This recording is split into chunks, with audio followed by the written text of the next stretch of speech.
हाँ जी, नमस्कार, राधे राधे, हर हर महादेव। मैं आपका आचार्य देव। वर्तमान में अपनी चर्चा नक्षत्र और नक्षत्र के आधार पर मेलापक मेलापक में जो महत्वपूर्ण एक बिंदु है योनि मिलान, उस पर वार्ता हो रही है।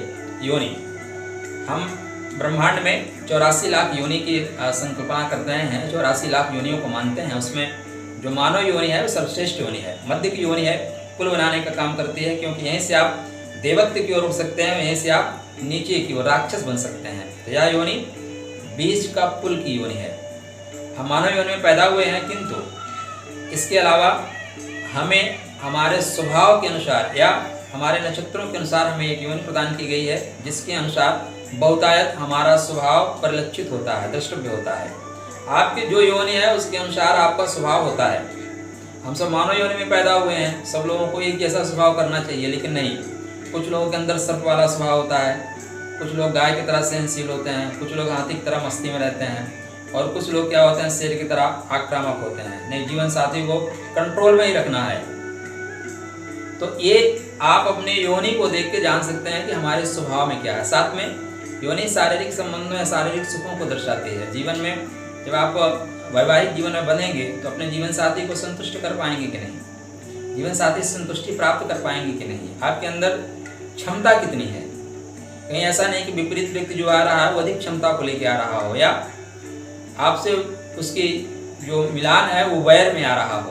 तो आप लोग क्या करोगे, प्रेम की जगह महाभारत करोगे, मारपीट करोगे।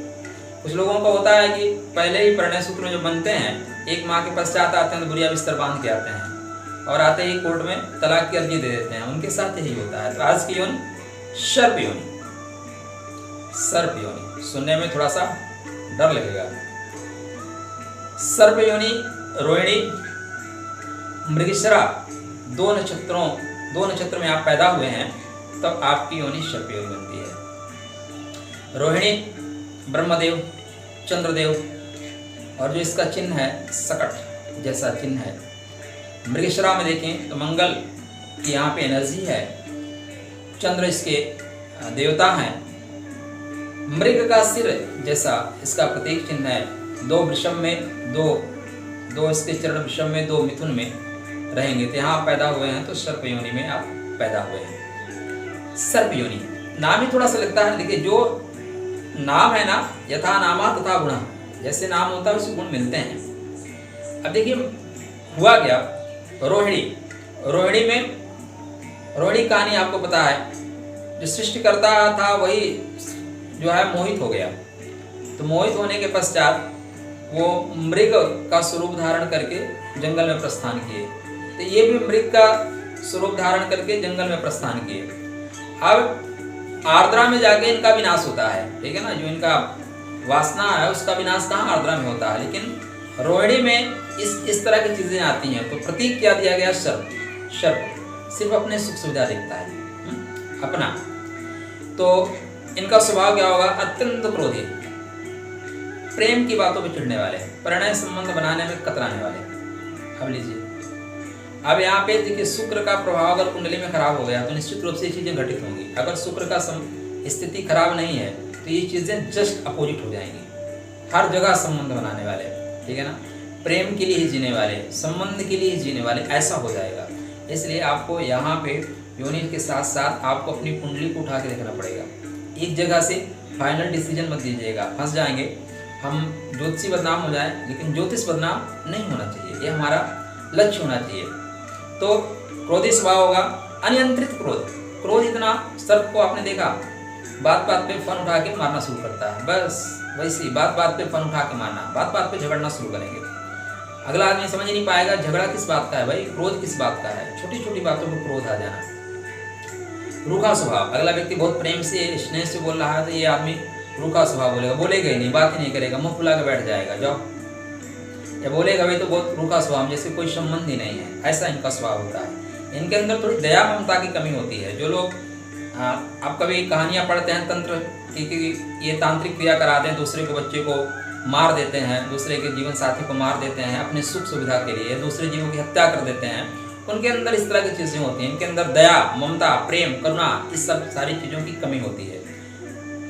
इसीलिए जाने दीजिए, पॉइंट की बात नहीं करेंगे। तो दया ममता की कमी होती है, अस्थिरता होती है, एक जगह रहना इनके स्वभाव में नहीं होता, चंचलता बहुत रहती है। और इनका सबसे जो खास गुण है, व्यंजन प्रिय बहुत होते हैं। रोज़ नए नए पकवान चाहिए, रोज़ नई नई चीज़ों की डिमांड होती है। ये डिमांड भी घर में कलह का कारण बनती है। अब इनकी अगर अपनी ही योनि में शादी हो गई तो फिर दोनों मस्त रहते हैं, दोनों मस्त रहते हैं। लेकिन अब पता लगा विपरीत लिंगी में हो गए, जैसे मूसक के साथ हो गई, मूसक योनि वाले के साथ, तो सर्प क्या करेगा, मूसक का तुरंत भक्षण कर जाएगा, मूसक का भक्षण कर जाएगा। अब वही बिच्छू वाली के साथ हो गई तो उसको डंक मारेगा, उसको डंक मारेगा, ठीक है ना।